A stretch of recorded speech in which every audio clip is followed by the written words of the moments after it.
Hello and welcome to Unhurried English Podcast. I'm Adam, and I'm very happy to have you with us today for a special long episode full of laughs, real-life stories about learning English, the challenges, funny situations, and the simple things that often go unnoticed. And with me today is my wonderful guest, Lily. Hi, Adam. Wow, that introduction makes me feel like I'm on a TV show.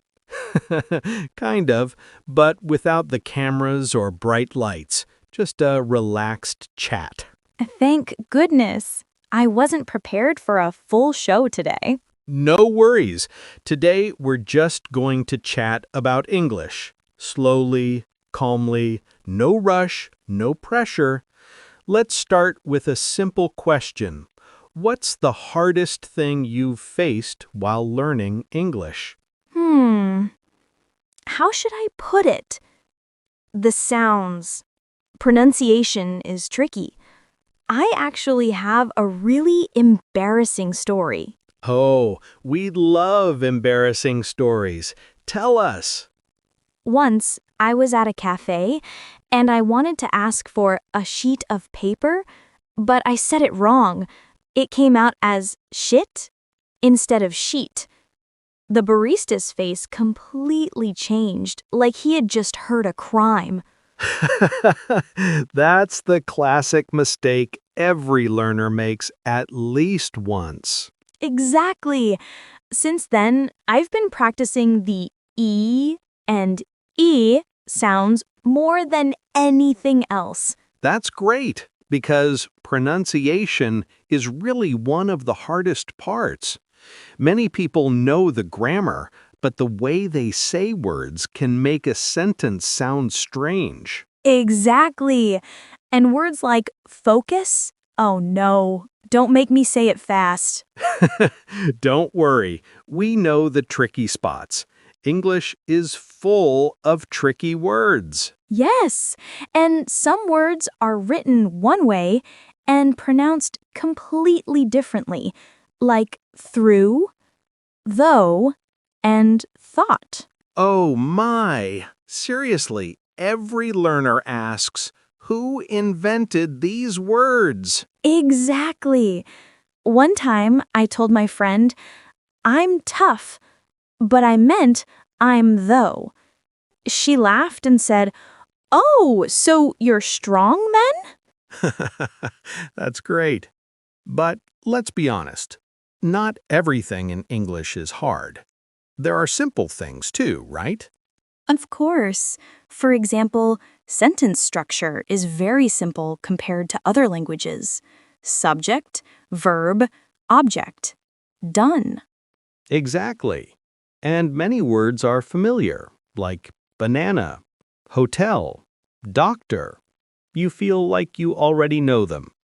Yes, even the first time I learned coffee, I thought, perfect. At least this one is easy. That's the first word everyone learns. Definitely. More important than hello. But Lily, tell us, what was the biggest mistake you used to make in the beginning?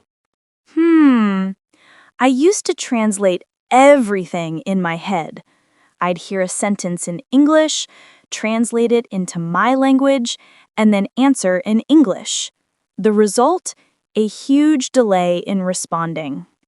Ah, yes, that phase is called mental translation. We've all been there.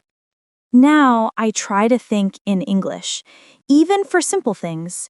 Instead of thinking, I will drink water in my head in my own language, I just think, I'll drink water. Exactly. Thinking in English is the real key to fluency. True, but it takes time and patience. Exactly. Just like our podcast's name, Unhurried English. I feel like you're reminding yourself, too. Maybe. Also, something that really confused me, tenses. How many tenses are there in English? I felt like there are more than the seasons. Haha, yes, there are many, but don't worry. Most English speakers only regularly use 4 or 5 in daily life. Really? Yes, for example, simple present, simple past, present continuous, future simple. The rest are details you can use later. Oh, that's so relieving.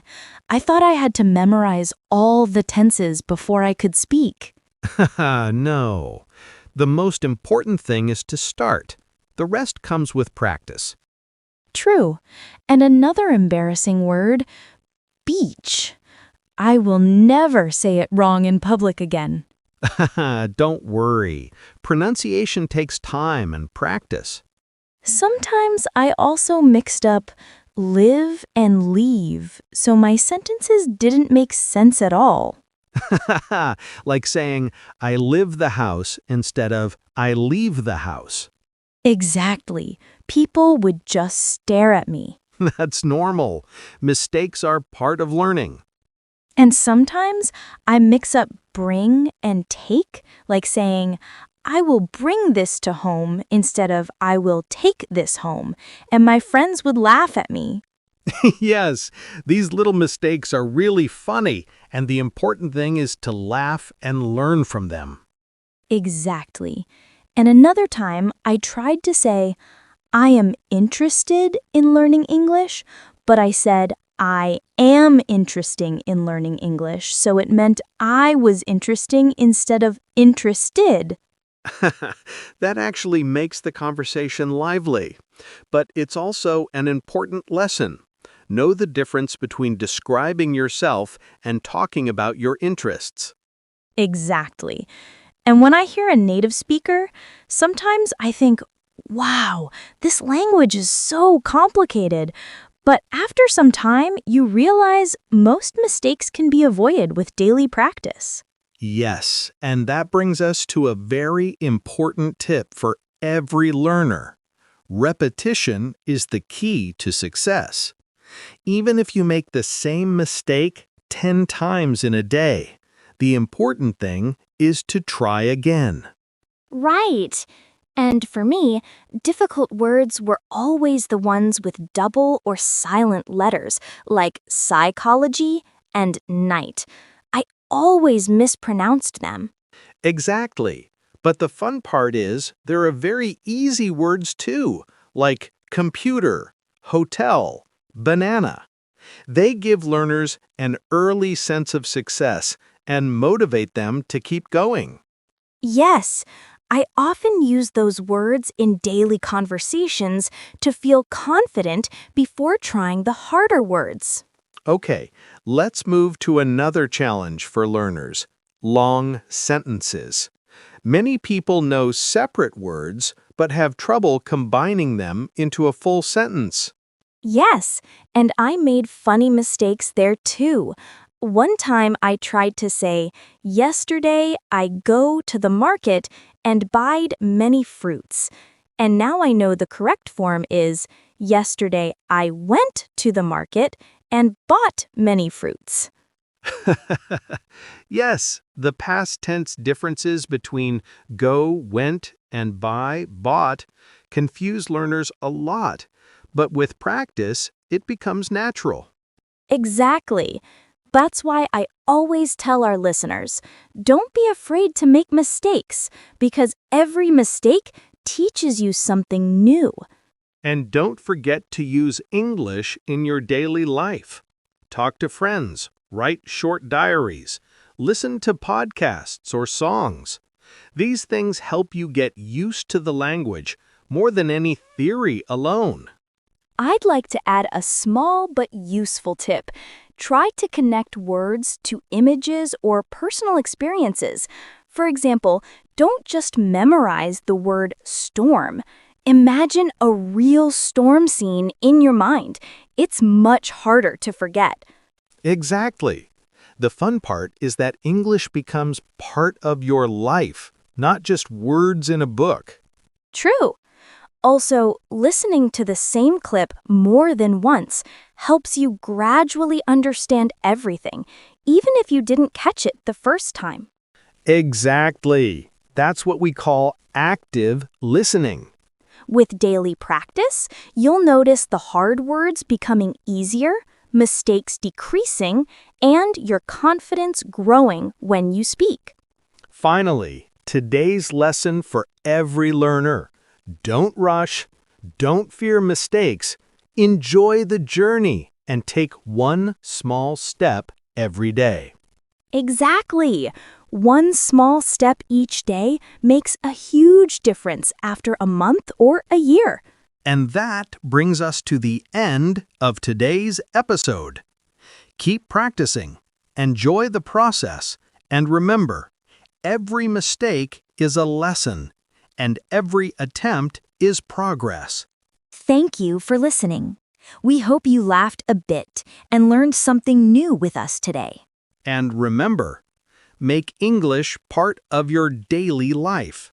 Speak, write, listen. Little by little, every day.